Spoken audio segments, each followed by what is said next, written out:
ఇలా front part పెట్టుకున్న తర్వాత మార్క్ చేసేసుకోవడమేనండి. మనం యాజ్ ఇట్ ఈజ్ ఎలా ఉందో అలా మార్క్ చేసేసుకున్నాక దీన్ని అయితే తీసేసుకుందాం. ఇక్కడైతే అంటే కొంతమంది నక్లీస్ అడుగుతారు, కొంతమంది రౌండ్ అడుగుతారు కాబట్టి ఇక్కడ ఒక చిన్న టిప్ అండి. మ్యాక్సిమం ఏ సైజెస్ వరకైనా సన్నగా ఉంటే 5.5 పెట్టండి, కొంచెం బొద్దిగా ఉంటే 6 అనమాట. ఇంకొంచెం లావుగా ఉన్న వాళ్ళకైతే 6.5, 7 దాకా పెట్టుకోవచ్చు. నేను ఈ అమ్మాయికి 6 పెడుతున్నాను అనమాట. చూడండి, ఇట్లా పెట్టేసి ఇట్లా స్ట్రైట్గా అయితే ఒక గీత తీసేసుకుంటున్నాను.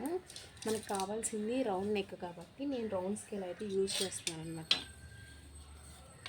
చూడండి, రౌండ్ స్కేల్ యూజ్ చేసేసి రౌండ్ అయితే తీసేసుకుంటున్నాను. కర్వ్ అయితే పెట్టేశాను అనమాట. రౌండ్ స్కేల్ చాలా బాగా యూజ్ అవుతుందండి.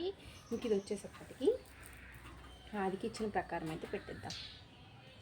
ఇదిగోండి, ఇక్కడికైతే వచ్చిందనమాట ఈ dot, normal dot.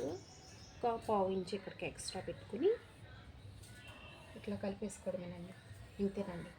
Front part అనేది చాలా ఈజీ అనమాట. డాట్స్ ఎట్లా పెట్టుకోవాలి ఏంటో కూడా నేను మీకు ఈ వీడియోలో చూపిస్తాను. అంటే ప్రజెంట్ అయితే ఇది కటింగ్ వీడియోనండి. నెక్స్ట్ అయితే స్టిచ్చింగ్ వీడియో పోస్ట్ చేస్తాను అనమాట, ఎలా స్టిచ్ చేశాను ఏంటి అని చెప్పేసి.